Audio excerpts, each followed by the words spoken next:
രാഷ്ട്രീയ ജനതാദൾ വിഴിഞ്ഞത്തെ വിവിധ മേഖലകളിൽ പതാക ഉയർത്തി. രാഷ്ട്രീയ ജനതാദൾ വിഴിഞ്ഞം മേഖലാ സമ്മേളനം ഫെബ്രുവരി 10-11 തീയതികളിൽ നടക്കുന്നു.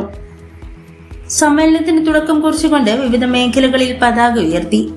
വിഴിഞ്ഞം ജംഗ്ഷനിൽ നടന്ന പതാക ഉയർത്തലിന്റെ ഉദ്ഘാടന കർമ്മം ജില്ലാ സെക്രട്ടറി വിഴിഞ്ഞം ജയകുമാർ ഉദ്ഘാടനം ചെയ്തു.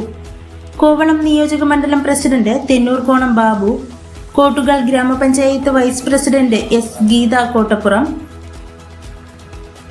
Division president Thinkal Gopakumar, Vattavila Rajan, നെല്ലുമുട്ടുവിള Shaji, Kottappuram Shaiju, SS Arunkumar, Ashokan, വിഴിഞ്ഞം സന്തോഷ് എന്നിവർ വിവിധ കേന്ദ്രങ്ങളിൽ പതാക ഉയർത്തി സംസാരിച്ചു.